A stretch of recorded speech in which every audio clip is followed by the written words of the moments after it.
Baik, Bismillahirrahmanirrahim. Assalamualaikum warahmatullahi wabarakatuh.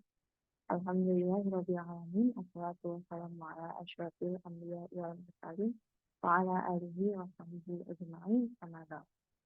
Perkenalkan, saya Nadia sebagai moderator kajian surah Nabaiyah malam ini yang diselenggarakan oleh Masjid Rahman PKU Muhammadiyah Serang. Terima kasih kepada hadirin yang telah hadir tepat waktu. Untuk memulai acara ini demi kelancaran dan keberkahan majelis ilmu ini, marilah kita membaca basmalah bersama. Bismillahirrahmanirrahim. Sebelum materi berlangsung, saya ingatkan kepada hadirin guna mendengarkan dengan posisi paling aman. Bagi yang ingin bertanya dapat langsung menuliskan di kolom chat. Baiklah, mari kita simak bersama episode malam ini yang berjudul Hijrah. Selamat menyimak dan kepada Ustaz Abdul, persilakan. Assalamualaikum warahmatullahi wabarakatuh. Waalaikumsalam warahmatullahi wabarakatuh. Alhamdulillahirabbil alamin. Assalatu wassalamu ala asyrafil anbiya wal mursalin. Sayyidina wa maulana Muhammadin wa ala alihi wa sahbihi ajma'in. Amma ba'du. Alhamdulillah pada petang hari ini kita kembali bertemu dalam episode tentang hijrah, ya, peristiwa hijrah.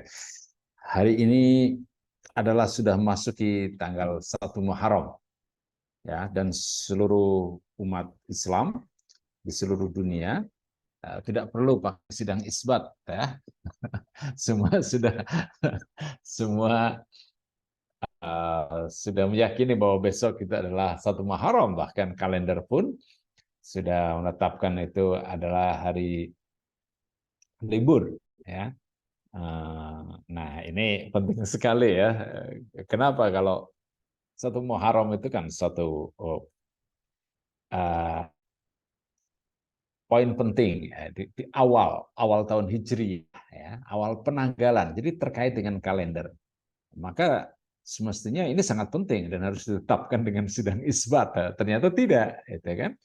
Hanya penetapan awal bulan Ramadan dan awal Syawal saja, ya. Ya, tidak apa-apalah karena mungkin tidak ada anggaran, ya. Dan ya, ini sangat menarik, ya. Di bulan Muharram ini selain Rasulullah ya melakukan hijrah itu memang dijadikan poin awal, ya, landasan penetapan kalender Islam, ya. Dan bulan pertama dalam penanggalan hijrah itu adalah Muharram. Nah, dan kita tahu bahwa ini adalah peristiwa yang sangat penting. Umar bin Khattab menjadikan peristiwa hijrah ini sebagai titik awal penanggalan hijriah. Dan bukan mengambil tahun kelahiran Nabi sebagai awal penanggalan hijriah. Mengapa? Karena di sini Umar ini berpikir sangat maju, ya. Hijrah, peristiwa hijrah, Nabi melakukan eksodus, migrasi dari Mekah ke Madinah untuk mendapatkan keamanan, juga untuk agar beliau itu lebih leluasa dalam berdakwah.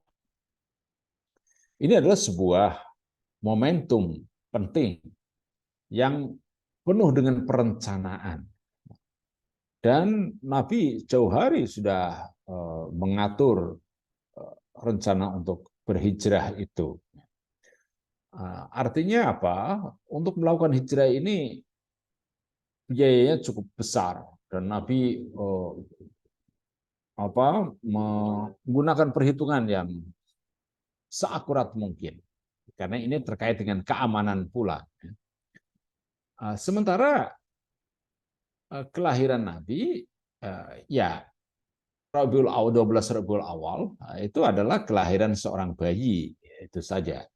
Dan ketika Muhammad lahir sebagai seorang bayi, ya beliau itu belum menjadi nabi, walaupun kelak 40 tahun kemudian menjadi seorang utusan Allah. Namun ketika dalam keadaan dibuayan, ya beliau sangat lemah. Ya. Seorang bayi ya tentu saja sangat lemah, harus dilindungi oleh orang-orang dewasa, dalam hal ini ibunya, ya, harus mendapatkan air susu dan lain sebagainya. Nah, jadi yang dilihat oleh Umar itu adalah prestasi, ya, bukan prestise. Di masa jahiliyah, seorang itu dihormati karena keturunan. Nah, sementara di masa Islam, seorang itu dihormati karena kerjanya, karena prestasinya, karena upayanya. Walaisa lil insani illa ma sa'a wa anna sa'yahu sawfa yura. Dan bagi seseorang itu tidak ada kecuali apa yang dia kerjakan. Artinya di sini kerja ini menjadikan suatu hal yang sangat penting. Hijrah itu merupakan aktualisasi diri, merupakan sebuah pencapaian, dan itu terkait dengan perjuangan, keringat, darah, dan juga air mata. Nah, ini yang sangat penting dan perlu kita perhatikan. Maka sesungguhnya apakah hijrah ini adalah peristiwa historis, peristiwa manusiawi, ataukah sesuatu yang memang sudah dirancang oleh Allah? Jadi peristiwa metafisis. Nah, sebagai orang-orang yang beriman, kita tentu saja ada campur tangan Allah dalam hal ini. Namun tentu saja, walaupun Nabi yakin Allah ini akan menolong beliau, tapi tidak berarti Nabi seenaknya saja gitu kan. Oh iya, nanti biar toh nanti Allah akan menolong saya. Kemudian Nabi santai-santai saja. Oh tidak. Walaupun Nabi sangat yakin bahwa Allah itu akan menolong, tapi Nabi juga melakukan persiapan yang tidak sedikit, ya, persiapan yang sangat besar. Abu Bakar khusus membeli seekor unta, ya. Kemudian juga beliau ini menyewa seorang penunjuk jalan, ya, yang bernama Abdullah bin Uraikid. Ya baik, saya langsung saja ya share screen dalam hal ini. Oke. Ya, sudah tampak ya.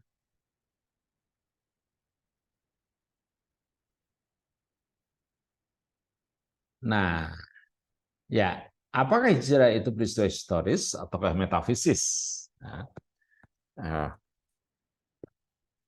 Nah, memang tentu saja ya ada beberapa riwayat yang menekankan tentang mukjizat-mukjizat yang terjadi ketika Nabi melakukan hijrah.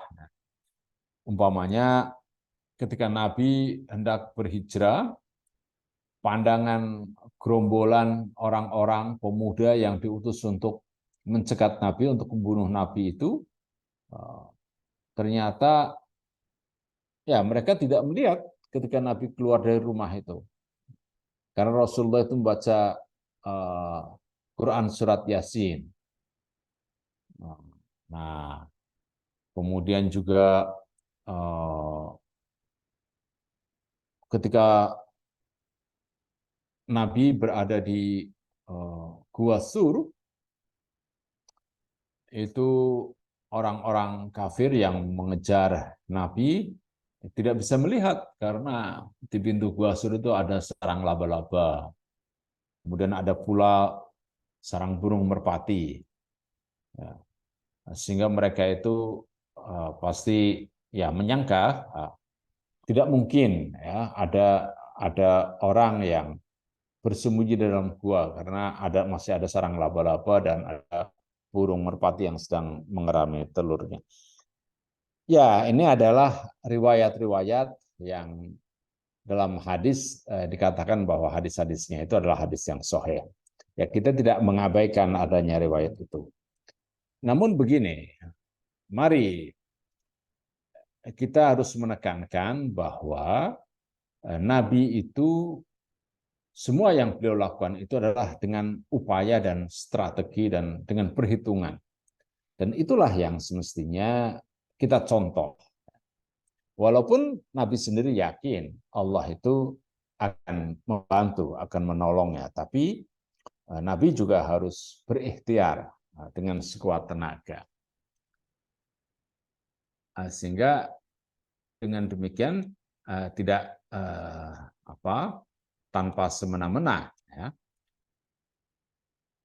Nah, kita lihat dulu kata hijrah ini asal dari kata hajaro yang berarti berpindah, ya, berpindah tempat, keadaan, ya, dari keadaan yang sulit menjadi keadaan yang lebih mudah, atau dari sifat, ya, dari sifat malas menjadi rajin, ya, itu juga merupakan hijrah, atau memutuskan meninggalkan, ya, memutuskan hubungan antara dirinya dengan pihak lain. Dan di sini banyak sekali orang-orang mukmin, pengikut Rasulullah yang memutuskan hubungan dengan kerabat, dengan saudara, dengan keluarga, karena memang keluarganya tidak lagi kondusif, ya, bagi dirinya untuk beribadah, untuk mengekspresikan keimanannya.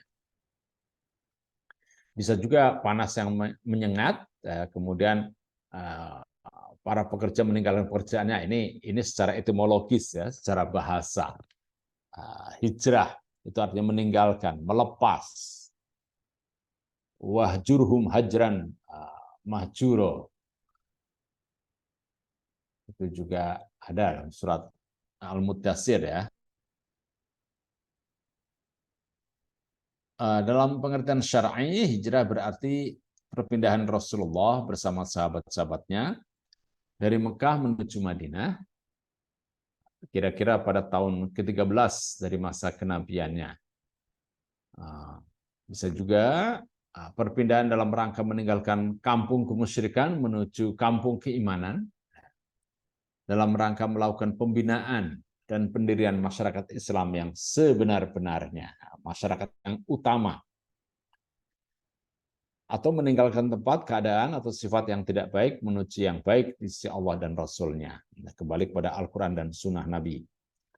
Dan sekarang ini banyak sekali, ya, di medsos itu ada kata-kata hijrah. Oh, dia itu sekarang sudah hijrah. Ya, baik saja ya meninggalkan dunia orang-orang yang biasa bermewah-mewahan, berpesta, kemudian sekarang ini sudah meninggalkan kebiasaan itu dan lebih banyak menggunakan kekayaannya itu untuk amal soleh, untuk menyantuni fakir miskin dan anak-anak yatim. Ya, itu juga merupakan bagian dari hijrah. Hanya saja jangan kemudian dijadikan gaya hidup saja, ya, gaya hidup sementara. Kemudian ya kalau untuk menekuni ajaran agama, ya kita semampu kita, ya, ya menutup aurat sekadarnya saja, tidak usah kemudian harus pakai cadar dan sebagainya, tapi kemudian setelah itu dilepas, dan melepasnya pun ya dengan sengaja dipertontonkan. Nah, itu tidak perlu lah, gitu kan. Nah, itu berarti ya masih menyangkut hal-hal yang duniawi, ya, bukan sesuatu yang ukhrawi. Ya, oke. Nah, kemudian, oke, sebentar.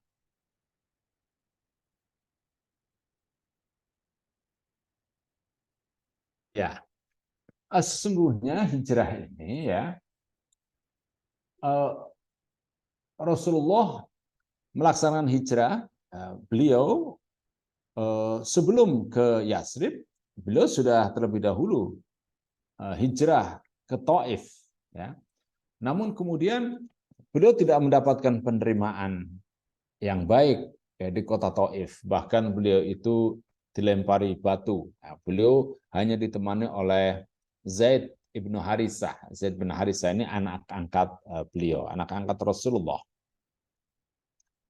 Nah, kemudian akhirnya beliau meminta perlindungan dari seorang tokoh yang bernama Mut'im bin Adi. Ya. Mengapa beliau meminta perlindungan? Karena selama ini beliau itu dilindungi oleh Abu Thalib. Yaitu Abu Thalib itu pimpinan, ya, kepala keluarga Abdul Muthalib itu adalah Abu Thalib. Karena mendapatkan perlindungan dari Abu Thalib, dan Abu Thalib itu orang yang sangat dihormati di lingkungan orang-orang Quraisy, maka Rasulullah pun tidak mendapatkan permusuhan yang berarti. Namun setelah meninggalnya Abu Thalib, ya, ditambah dengan meninggalnya istri beliau, beliau sangat sedih. Dan perlakuan orang-orang Mekah terhadap beliau itu sungguh sangat kasar, ya. Beliau bahkan suatu hari pernah ketika sedang sholat tuh dilempari pasir, ya, sampai kemudian kepala beliau, rambut beliau itu penuh dengan pasir, sehingga putri beliau itu sampai menangis, ya, sambil membersihkan rambut kepala beliau. Nah, itu diantaranya. Akhirnya beliau pun memohon perlindungan dari Mut'im bin Adi. Mut'im bin Adi ini tokoh yang sangat disegani di kota Mekah. Walaupun Mut'im bin Adi bersama keluarganya, anak-anaknya itu belum beriman kepada Nabi, tapi dia memberikan perlindungan. Karena dia itu seorang yang sangat disegani, maka Nabi pun terlindungi. Tapi ya itu tidak lama, ya. Kemudian Nabi akhirnya beliau itu sekitar 2 tahun menjelang berhijrah, beliau itu sudah mengadakan pertemuan-pertemuan dengan orang-orang Yasrib, tokoh-tokoh di Madinah, diantaranya dari orang-orang Aus dan Khosraj. Ya. Pertama kali ketika Nabi itu pada musim haji, ini Nabi selalu menemui orang-orang yang beribadah haji.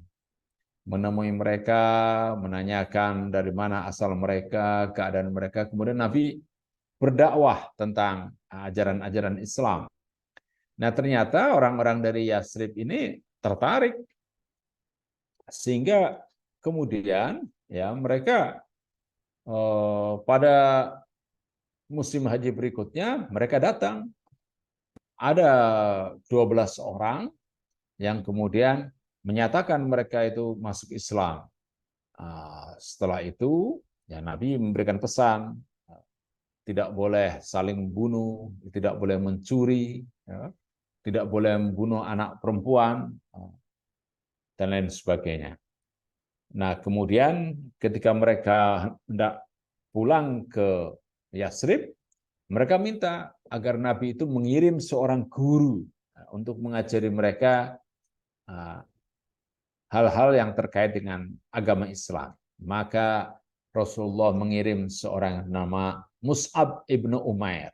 Nah, Mus'ab ibnu Umair ini adalah seorang yang santun, wajahnya tampan, tutur bahasanya itu baik, ya, dia itu pandai bersyair, dan juga seorang yang sangat terpelajar.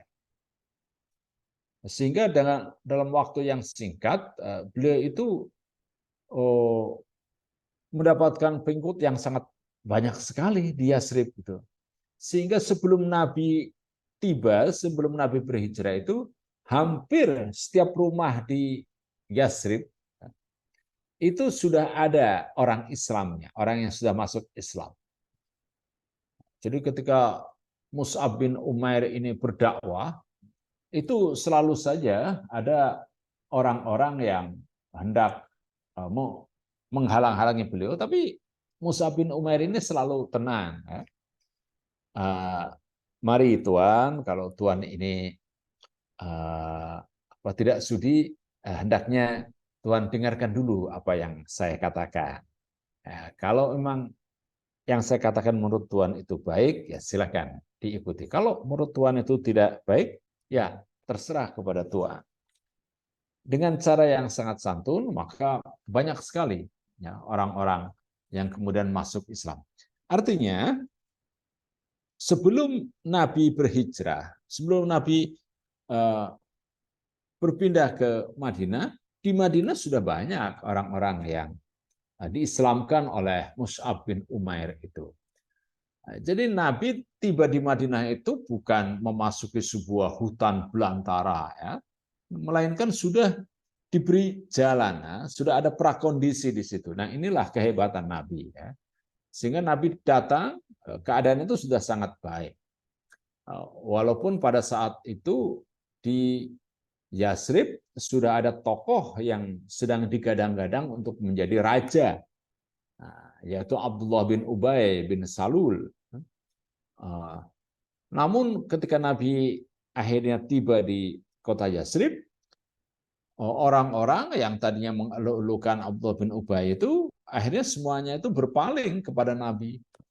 Mereka itu justru terpesona kepada Nabi, sehingga popularitas Abdullah bin Ubay itu menurun, sementara popularitas Nabi itu naik. Ya. Di samping juga Nabi itu ternyata lebih cakap ya, dalam menyatukan masyarakat Yasrib yang sedang tercerai-berai pada waktu itu. Di Yasrib itu ada komunitas Yahudi, juga ada komunitas Aus dan Khazraj, yang semuanya itu saling selalu terjadi kontra, ya, bahkan peperangan yang sangat besar ya antara Aus dan Khazraj itu adalah perang Bu'as. Nah inilah hal yang penting. Nah pada waktu setahun kemudian setelah Bai'ah Aqabah, kemudian datang sekitar 70 orang ya, datang ke Mekah untuk melakukan Bai'ah Aqabah yang kedua. Bai'ah Aqabah yang kedua ini adalah seperti penetapan ya, pemastian itu kan bahwa Nabi itu betul-betul akan datang, akan hijrah ke Madinah. Tentu saja itu diantar pula oleh Mus'ab bin Umair. Jadi Nabi itu sudah melakukan hal-hal yang sangat diperhitungkan ya untuk berhijrah itu. Kemudian pula bahwa mengapa Nabi diterima di Madinah itu begini, walaupun tidak disebutkan dalam kitab Sirah Ibnu Hisham ya, namun Nabi itu nenek buyut beliau itu adalah orang Yasrib, orang dari suku Khazraj ya, dari Bani Najjar. Jadi ibunya Abdul Muthalib itu orang Yasrib, orang Madinah, namanya Salma. Salma ya binti Najjar ya. Nah, Salma ini adalah istri dari Hashim. Hashim itu bapaknya Abdul Muthalib. Hashim ini tokoh Quraisy ya, pemimpin Quraisy, pemimpin kota Mekah yang mengadakan perjanjian dengan ya penguasa Persia itu kan, kemudian dengan Kaisar Romawi agar orang-orang Mekah yang melakukan perdagangan di musim panas dan musim dingin itu tidak diganggu, melainkan mendapatkan kawalan dan juga pelayanan yang baik. Berkat diplomasi dari Hashim inilah maka kemudian Mekah itu orang-orang Mekah mendapat kebiasaan ya, di ilafi Quraisyin, ilafihim rihlatash syita'i was-shaib. Mereka itu kemudian membiasakan diri untuk selalu berdagang ya, di musim panas ke ke Syam, ya, ke Syria, ke Yordan. Sementara di musim dingin mereka pergi ke Yaman, yang udaranya lebih panas di sana. Nah, inilah. Nah, ketika Hashim ini tiba di Yasrib, Hashim ini menikah dengan seorang anak kepala suku yang bernama Salma. Dari Salma inilah lahirlah Abdul Muttalib, yang tadinya namanya adalah Syaibah. Nah, jadi Abdul Muttalib itu kelahiran Yasrib. Nah, ketika Nabi lahir, Nabi pun pernah diajak ya oleh ibunya untuk mengunjungi keluarga yang di Yasrib. Sampai kemudian ketika di usia Muhammad waktu itu usianya 6 tahun, ibunya Aminah itu meninggal dalam perjalanan pulang dari Yasrib ke Mekah di sebuah kota yang bernama Abwa, di sebuah desa yang bernama Abwa, kemudian dimakamkan di sana. Ya, tentu saja ini adalah suatu hal yang sangat menyedihkan bagi Nabi yang masih kecil, ditinggal sudah tidak punya orang tua, bapak dan ibu. Namun Nabi itu selalu menceritakan bahwa di masa kecilnya dia sering bermain-main di Madinah, ya, di Yasrib itu bersama para sepupunya, saudara-saudaranya. Artinya orang-orang Madinah itu sudah mengenal Nabi, bahwa ini Nabi orang yang digadang-gadang menjadi nabi dan kemudian dimusuhi di Mekah itu adalah dari masih keluarga kita. Orang-orang Yasrib itu berkata demikian, itu masih anggota keluarga kita. Ya, daripada dia itu disia-siakan di Mekah, mengapa tidak kita undang agar dia itu menjadi pemimpin di Yasrib saja. Nah, jadi mereka itu sangat open hand, ya, tangan mereka itu sangat terbuka untuk menyambut kedatangan Nabi. Nah, inilah hal-hal yang sangat penting ya kita perhatikan, bahwa peristiwa hijrah ini adalah peristiwa historis. Ya.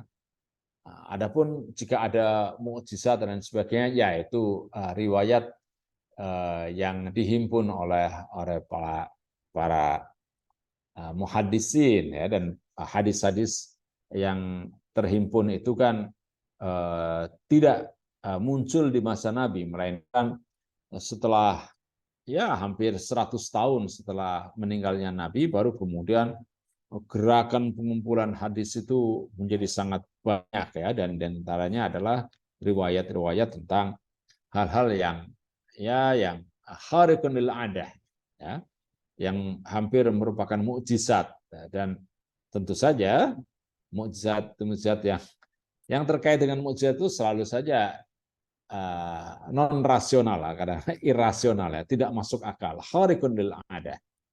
Ya, sama seperti halnya mukjizat Nabi Musa, tongkat menjadi ular, kemudian laut menjadi terbelah, ya, tangannya bisa bersinar, atau Nabi Isa yang bisa menyembuhkan orang sakit, menghidupkan orang mati, kemudian membuat burung dari tanah liat, ya, dan sebagainya. Nah, Nabi Muhammad ini tidak punya mukjizat yang seperti itu. Mukjizat beliau itu ya hal-hal yang masuk akal. Yang ada pada Nabi Muhammad itu hal-hal yang masuk akal, yang bisa dinalar. Untuk itulah maka Nabi itu menyiapkan banyak hal. Ya. Jadi untuk berhijrah pun beliau itu mengambil rute yang tidak biasa.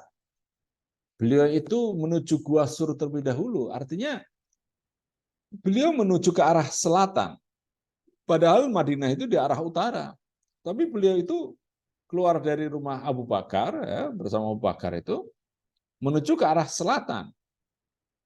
ternyata beliau itu tinggal dulu selama 3 hari, beberapa hari di Gua Sur itu, di Gunung Sur, di sebuah gua. Sambil kemudian ya mendengarkan kabar dari Mekah. Dan memang kemudian dapat kabar bahwa orang-orang Mekah itu mengadakan sayembara, siapa yang bisa menangkap Muhammad, hidup atau mati akan mendapatkan hadiah. Kemudian juga putri Abu Bakar yang bernama Asma itu ya selalu mengantarkan makanan, ya perbekalan untuk Nabi ya, di Gua Sur itu. Sementara pembantu dari Abu Bakar yang bernama Amir bin Fuhairah ya, itu selalu memerintahkan teman-temannya pengembala kambing agar mengembalakan kambing di belakang unta. Jadi ketika Nabi itu bergerak untanya, maka kambing-kambing para penggembala itu berjalan di belakangnya sehingga jejak unta itu akan kabur, ya, tidak tampak.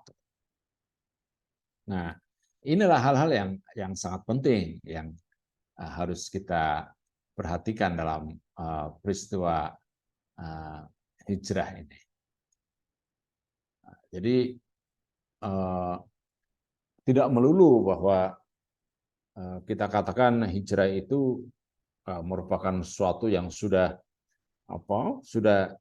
ya semuanya itu tentu saja sebagai orang beriman ini adalah semua dari kehendak Allah, ya, sudah merupakan kehendak Allah. Namun ya hijrah itu semuanya pula merupakan strategi, ya, dari Nabi, suatu hal yang diatur oleh Nabi, diperhitungkan dengan seksama, dengan dibantu oleh Abu Bakar. Kemudian juga Nabi mempercayakan Ali untuk tidak berhijrah bersama beliau, karena Ali ini harus menyelesaikan urusan-urusan yang ada hubungannya dengan orang-orang Mekah. Jadi walaupun orang-orang Mekah itu banyak yang tidak beriman kepada Nabi, namun mereka percaya kepada Nabi. Jadi banyak di antara mereka itu yang menitipkan barang-barang termasuk uang kepada Nabi. Karena Nabi ini mau hijrah, maka Ali diperintahkan untuk mengembalikan barang-barang milik orang-orang yang menitipkan barang yang pada Nabi itu, termasuk uang, kemudian barang-barang berharga yang lain. Nah, di samping itu juga Nabi memerintahkan Ali untuk tidur di atas tempat tidurnya dan menggunakan selimut Nabi untuk mengelabui orang-orang yang mengepung di rumah Nabi itu. Nah, jadi Nabi menggunakan strategi, ya, tidak asal saja. Nah, kemudian ini ya tadi kita bicara tentang Mus'ab bin Umair, ya, kemudian ya tentang ya kita bisa lihat di sini. Oke. Ya, tadi sudah kita bahas, ya. Nah, saya share screen kembali, ya. Nah, maka kemudian apa yang harus kita maknai dari hijrah itu, ya? Nah, ini saya sampaikan tadi, ya, bahwa Umar meninggalkan tradisi jahiliyah, ya, yang memberikan kemuliaan seorang berdasarkan keturunan. Di dalam Islam, kemuliaan adalah berdasarkan karya, prestasi, ya, bukan prestise. Maka kalau ada orang yang selalu menunjukkan saya keturunan ini loh, saya anaknya saya keturunan keraton loh, kemudian namanya itu selalu ditambahi dengan ya Kanjeng Raden Tumenggung atau apa gitu kan, Kanjeng Pangeran Haryo atau Bendoro Raden Ayu. Ya, itu kan hanya untuk menunjukkan bahwa saya ini keturunan keraton. Ya, lalu apa prestasi kamu gitu kan seterusnya. Atau oh, ini saya ini anak kiai loh, kemudian diberi Gus depan namanya itu. Gus apalah? Gus Hamid umpamanya gitu kan. Oh, apalagi menjelang kampanye, menjelang pemilu itu. Waduh, banyak sekali orang yang pakainya Gus semuanya itu kan. Wah. Ya, itu untuk menunjukkan bahwa saya anaknya kiai loh, gitu kan. Ya memang kamu anaknya kiai, berarti yang kiai itu adalah bapakmu gitu kan. Lah, sekarang kamu itu gimana? Gitu kan. Alim apa tidak seperti bapakmu itu. Nah, ini kan yang penting. Artinya mana prestasi kamu? Jangan mengandalkan prestise. Nah, ini maka Umar ini untuk menunjukkan bahwa ini loh prestasi Nabi Muhammad, yaitu hijrah itu. Setelah hijrah, kemudian Nabi itu membangun peradaban yang sangat besar. Kemudian membangun sebuah masyarakat, wal takum minkum ummatun, masyarakat yang betul-betul mengajak kepada Islam, yad'una ilal khair, kebaikan, kebaikan yang universal. Islam itu sendiri, perdamaian itu kan merupakan kebaikan yang universal. Al khair, ya'muruna bil ma'ruf, memerintahkan yang kebaikan yang sudah jelas, ya, kejujuran itu kan, menjaga kebersihan, nah, ini menjaga lingkungan, ya, memperhatikan perubahan iklim, nah, ini yang penting harus dilakukan. Nah, wa yanhauna 'anil munkar, dan mencegah kemungkaran. Ya, kemungkaran selalu terjadi, tapi suatu masyarakat itu harus berusaha meminimalisir terjadinya kemungkaran, atau orang yang berbuat kemungkaran itu dibikin tidak nyaman. Nah, itu. Kemungkaran ya Singapura yang sudah sangat hukumnya itu sangat ketat, ya ternyata kita lihat ya ada korupsi juga di antara pejabat-pejabatnya itu kan. Nah, kita mungkin tidak bisa ya 100% menghilangkan kemaksiatan atau korupsi atau kemungkaran.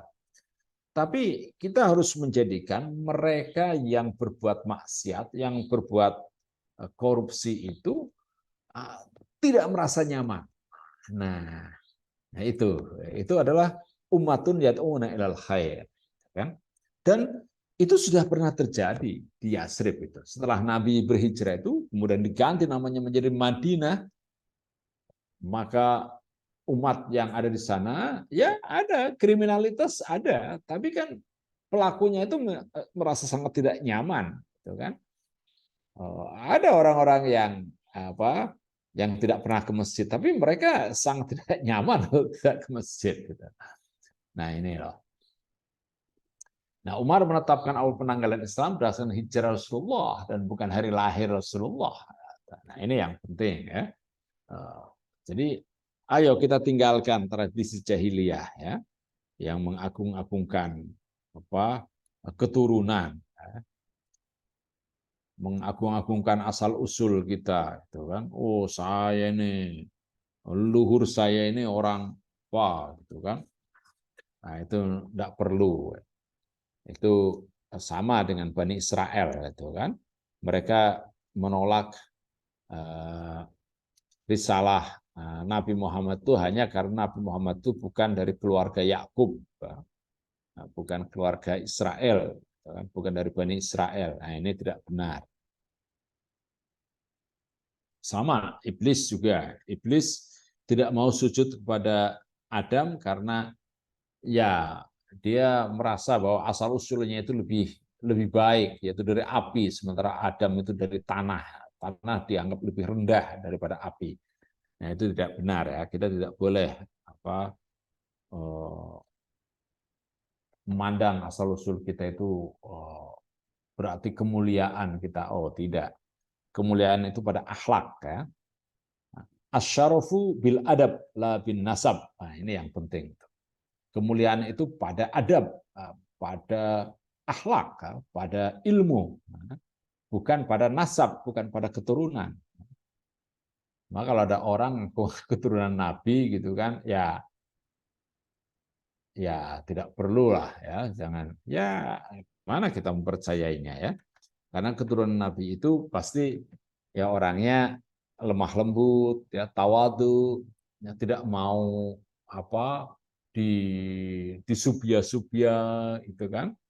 Tentu banyak banyak berinfak, banyak bersedekah ya. Nah, ini tentunya dan menjadi teladan bagi lingkungannya. Tidak mengatakan anak keturunan Nabi tapi untuk kepentingan dunia ya, untuk kepentingan materi. Nah, ini tidak benar.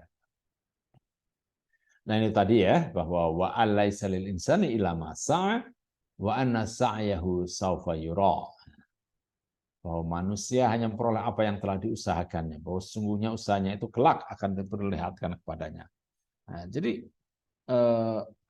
yang menjadikan kita mulia itu adalah prestasi kita, pekerjaan kita, ya, akhlak kita, perilaku kita, bukan kita ini anak siapa. Oh tidak, gitu kan?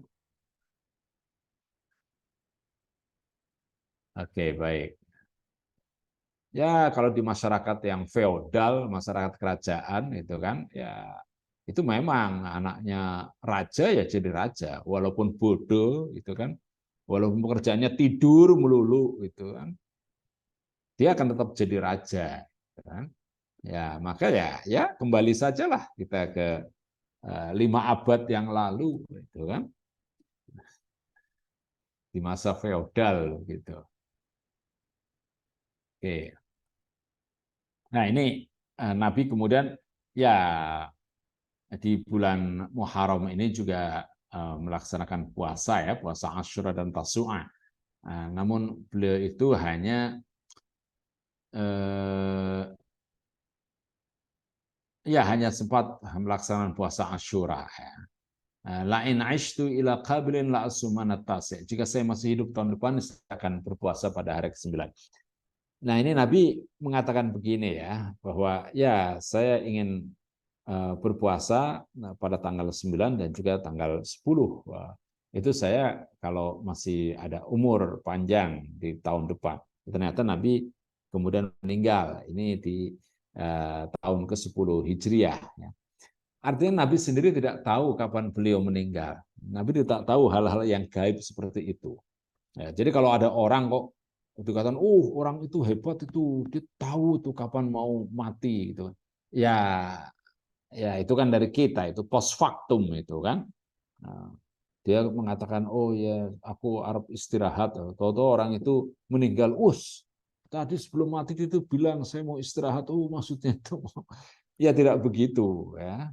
Itu kan post factum aja, setelah kejadian baru kita itu mereka-reka. Nah, karena Nabi sendiri pun tidak tahu. Ya. Nah, jadi hal-hal yang supranatural itu Nabi sendiri tidak tahu, tidak beliau ketahui, dan itu bukan keahlian Nabi. Nabi itu hanya menyampaikan risalah, ya, risalah dari Allah, wahyu, menyampaikan wahyu tentang keimanan dan tentang amal soleh, bahwa seorang itu harus beriman dan beramal soleh. Oke, ini tadi sudah saya sampaikan ya. Oke. Nah, maka kita ini ya anak-anak muda ya, terutama ya generasi muda itu ya harus memperhatikan ini. Ini ada tulisan ya, nasihat dari Imam Syafi'i ya. Nah, dikatakan bahwa ma fil muqami lidhi aqlin wa dhi adabin min rahatin fada'il autan waqtarib. Ada perintah untuk berhijrah, untuk berdiam diri, stagnan, dan menetap di tempat mukim, sejatinya bukanlah peristirahatan bagi pemilik akal dan adab. Maka berkelanalah, pergilah, ya, tinggalkan negerimu, demi ya menuntut ilmu dan kemuliaan. Dan tidak apa-apa kamu menjadi orang asing di negeri yang baru.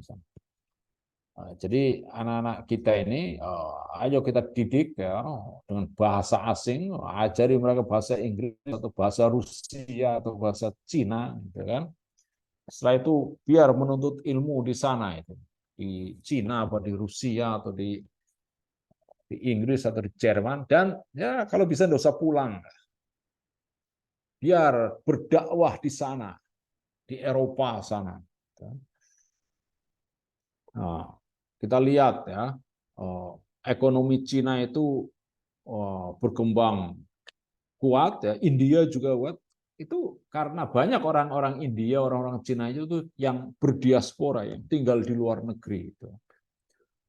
Agama Islam berkembang pesat, ya, terutama ya, di Eropa itu yang menyebarkan orang-orang Ahmadiyah, dan orang Ahmadiyah itu rata-rata orang Pakistan, orang India itu. Jadi mereka bisa mendapatkan posisi yang terhormat. Ya. Makanya mereka bisa jadi wali kota London, ya, orang Pakistan, atau Sadiq Khan. Ya. Nah, kemudian ada juga orang India orang India pula kan yang jadi Perdana Menteri Inggris sekarang ini. Nah, jadi penting ini, ya, hijrah sana ke Eropa sana. Ya. Oke, safir tajid iwadan aman tufarikuhu wangsob fa'ina ladzal aishi fin nasab. Pergi jauhlah, engkau akan menemukan pengganti orang-orang yang kau tinggalkan. Ya, tidak usah sedih. Kita meninggalkan keluarga, meninggalkan teman, ya. Mungkin meninggalkan kekasih. Nanti akan dapat ganti di sana, itu kan.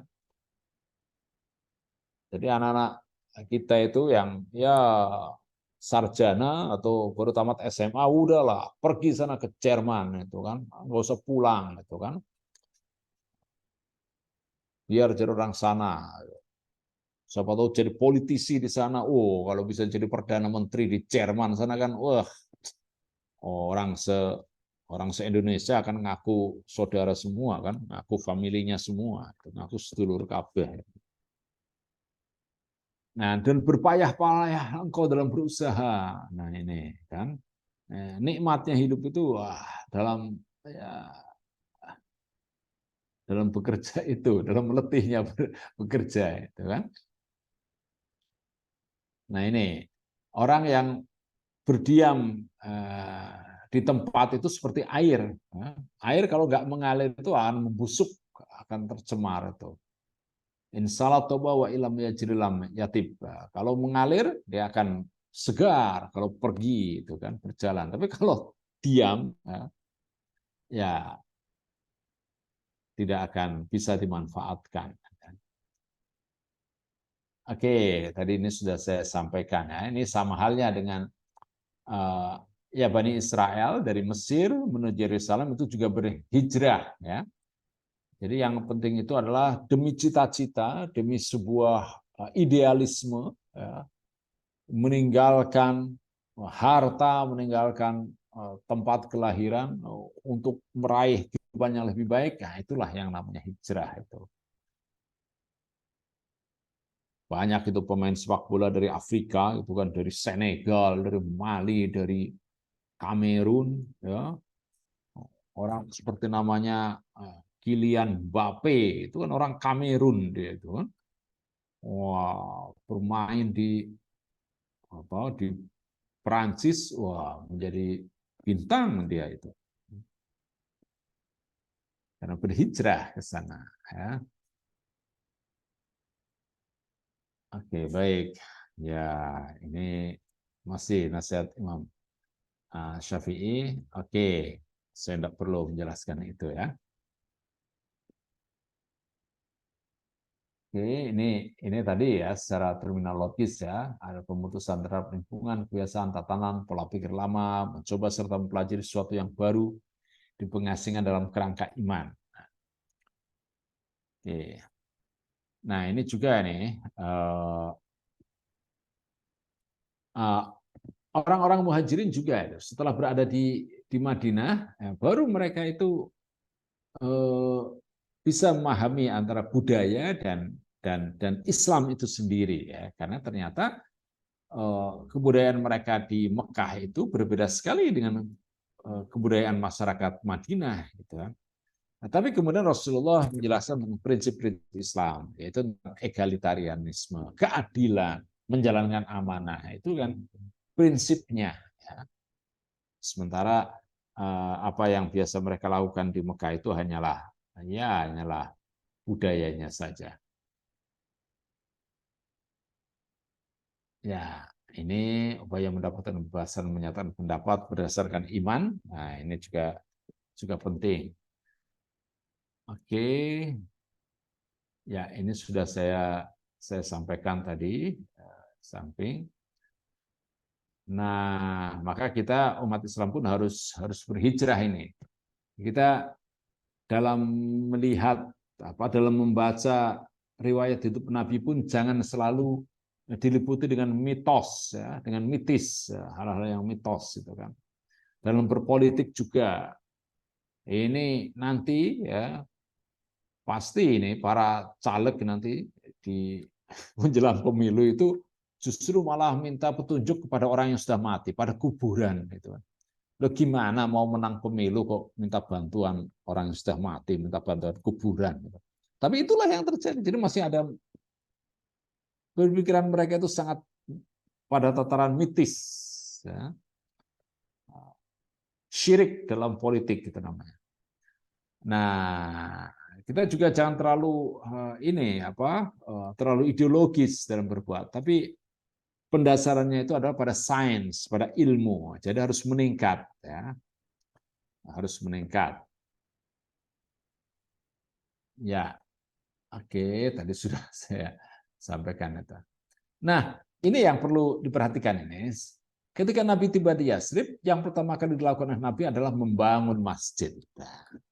Karena masjid ini merupakan pusat ibadah, kemudian juga untuk hal-hal yang kehidupan duniawi juga bisa dilakukan di masjid, seperti mengatur siasat perang, mengadili perkara, persengketaan. Nah, Nabi menggunakan masjid sebagai sarananya. Ya, ini penting ya. Jadi yang dibangun itu adalah mentalnya terlebih dahulu. Bangunlah jiwanya, bangunlah badannya. Kita dalam lagu Indonesia Raya juga sudah jelas itu kan. Tapi yang kita lakukan sekarang itu bangun jalan tolnya dulu, sementara pendidikannya kocar-kacir kita. Waduh, guru-gurunya tidak dibangun, itu padahal mereka yang akan membangun generasi muda. Dilupakan, yang penting adalah kereta cepat. Ya. Nah ini kan repot itu. Oke, nah kota Yasrib diubah oleh Nabi menjadi Madinah, artinya tempat peradaban. Nabi tidak mengubah Yasrib menjadi Qaryah Muhammad, Qaryah Muhammadiyah, itu tidak. Ya.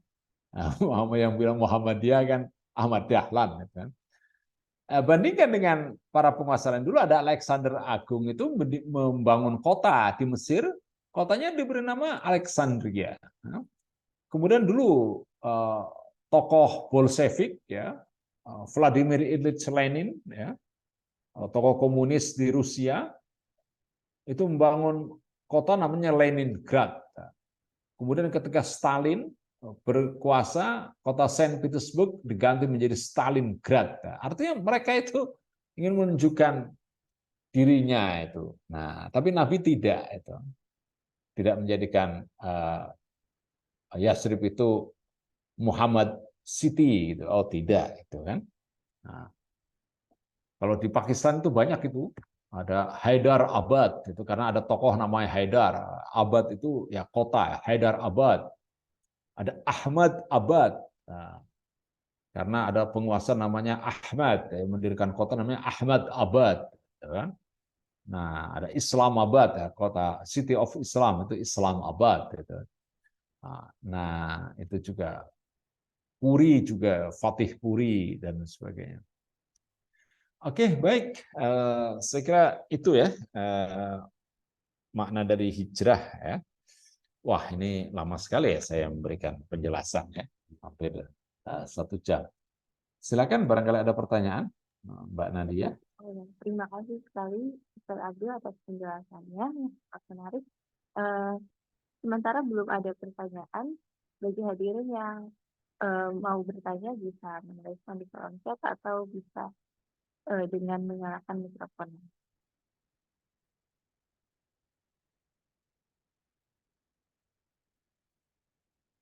Dari Ustaz Abdul, apakah ada tambahan? Ya, kalau kita lihat ya, kita agama-agama yang ada di dunia ini ya, seperti Kristen. Nah, Kristen itu dari kata-kata Kristus. Ya. Ya, ajaran apa Sang Buddha ya, itu kan mengambil dari nama nama pendiri agama tersebut ya.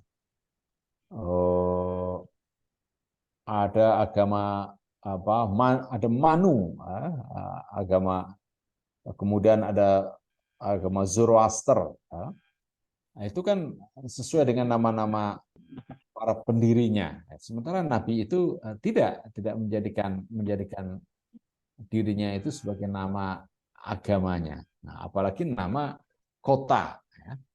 Nah, itu tadi saya sudah sampaikan ya, ada kota ya di Vietnam dulu ada pejuang namanya Ho Chi Minh. Nah, sekarang kota Hanoi itu Hanoi atau Saigon ya, itu dirubah namanya menjadi Ho Chi Minh City ya. Nah, Nabi kan tidak. Padahal Nabi itu sangat sangat berpeluang untuk kalau memang ingin mengubah Yasrib dari kota Muhammad umpamanya. Nah, itu tidak beliau lakukan.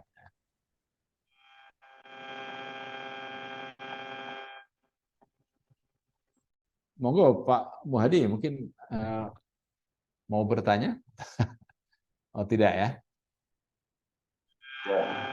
Oh monggo monggo. Ini sepertinya suaranya agak agak ini, mic-nya agak mendengung ya Pak Muhadi. Assalamualaikum warahmatullahi wabarakatuh. Oh waalaikumsalam warahmatullahi wabarakatuh. Monggo Pak. Nah, itu terkait dengan hijrah, Pak. Hijrah itu ya mindsetnya merubah dari pribadi yang biasa itu diharapkan menjadi yang luar biasa mungkin gitu ya. Jadi mendasarkan diri pribadi biasa menjadi luar biasa. Artinya kita merubah pola pikir kita. Jadi kalau menuju kebaikan itu mungkin kira-kira begitu atau gimana Pak? Jadi mungkin kalau dalam bahasa yang apa ya, ada mungkin zero to hero, itu kira-kira gimana Pak? Zero itu kosong ya Pak ya. To hero, jadi mendasarkan diri pribadi biasa menjadi luar biasa ini mungkin ya terkait dengan hijrah. Oh ya. Hijrah kita dari menuju kebaikan. Kira-kira gimana itu pendapat Pak Ustadz? Terima kasih Pak. Assalamualaikum warahmatullahi wabarakatuh. Waalaikumsalam warahmatullahi wabarakatuh. Ya, terima kasih Pak Muhadi. Ya, ini memang salah satu definisi dari hijrah itu juga dari perubahan mental, perubahan karakter atau sifat atau perilaku dari tidak baik menjadi lebih baik. Ya. Dan itu tadi ya, from zero to hero. Kayak Nabi Muhammad sendiri itu kan tadinya datang ke Madinah, ke Yasrib itu sebagai apa ya? Ya tidak punya apa-apa. Umat Islam yang para sahabat Nabi yang datang ke Madinah itu tidak bawa apa-apa, artinya nol mereka itu, tidak punya modal. Seperti Abdurrahman bin Auf itu barang-barangnya ya ditinggal, gitu kan. Dia nggak bawa apa-apa, tapi ketika tiba di Madinah, ya karena dia itu terampil di bidang dagang, ya dia minta ditunjukkan pasar, kemana ada pasar di sini. Kemudian dia itu berkat kelihayannya, itu kan meyakinkan orang, itu dan sebagainya. Maka dalam waktu hanya beberapa beberapa pekan dia itu sudah menjadi orang kaya di Madinah ya, di Yathrib. Nah, ini yang semestinya harus kita lakukan ya. Kita harus selalu berhijrah ya. Setiap saat itu harus berhijrah menjadi lebih baik ya. Makanya hadis Nabi itu mangkana yaumuhu khairan min amsi fa huwa rabih ya. Barang siapa yang hari-harinya itu lebih baik daripada kemarin, hari ini lebih baik daripada kemarin, maka dialah orang yang beruntung. Nah, ini ya. Jadi ini adalah hijrah mindset ya. Hijrah mental. Sementara Nabi itu dulu itu ya hijrah dari tempat ke tempat yang lain, dari Mekah di mana di sana sulit untuk berdakwah, beliau ke tempat lain yaitu Madinah di mana beliau mendapatkan kemudahan dalam berdakwah. Nah, ini juga penting ya. Jadi kalau ada saudara-saudara kita yang di sini wah, rasanya sempit itu, oke, silakan pindah ke kota lain atau ke pulau lain atau ke negara lain, silakan gitu kan. Dan berjuanglah di sana ya, untuk menjadi hero. Terima kasih Pak Muhadi atas pertanyaannya. Ya, kita sudah melewati pukul 20 lewat 30. Dan mudah-mudahan kita semuanya ini mendapatkan semangat hijrah ya. Hijrah untuk menjalani kehidupan yang lebih baik. Tentu saja kita bisa meraih cita-cita yang lebih tinggi dan hidup kita menjadi lebih bahagia, lebih sejahtera insya Allah dengan semangat hijrah tersebut. Mari kita akhiri dengan membaca doa bersama. Bismillahirrahmanirrahim. Alhamdulillahirabbil alamin. Allahumma shalli ala Muhammad wa ala alihi wa ashabihi ajma'in. Allahumma inna nas'aluka salamatan fid din wa afiyatan fil jasad wa ziyadatan fil ilmi wa barakatan fil rizqi wa taubatan qabla al maut wa rahatan dal maut hawwin alaina fi sakaratil maut wa najata minan nar wal afwa indal hisab. Allahumma ij'al hadha baladan amina warzuq ahlahu minat thamarati man amana minhum billahi wal yawmil akhir. Rabbana atina fid dunya hasanah wa fil akhirati hasanah wa qina adzabannar. Walhamdulillahirabbil alamin. Silakan Mbak Nadia. Alhamdulillah atas lancaran kajian malam ini yang berisi penjelasan yang terapkan dan pertanyaan yang menarik. Semoga kajian ini dapat meningkatkan ketakwaan dan kecintaan kita kepada Rasulullah. Bagi hadirin yang tidak mendengarkan dari awal atau membutuhkan materi untuk dipelajari kembali, dapat menonton ulang kajian ini melalui channel YouTube TK Usung. Jazakumullah khairan katsiran atas kesediaan Dr. Abdi dan kehadiran hadirin. Wassalamualaikum warahmatullahi wabarakatuh. Assalamualaikum warahmatullahi wabarakatuh. Terima kasih semuanya. Wah, ini ada Mas Kuat dari Soka ya. Ada Pak Eko, ada Tante Lili, Pak Jihan, Pak Tugio, Pak Muhadi. Mudah-mudahan sehat Pak Muhadi. Terima kasih pertanyaannya Pak Muhadi. Ada Om Iba, Eyang Hayatun, Eyang Hisham, Om Wes Hisham, Ustadz Hamid Fuadi, Pak Guru, Pak Bambang, ya, matur nuwun semuanya, Mbak Nadia juga, terima kasih. Saya izin live ya, ada Mas Jihan juga, matur nuwun.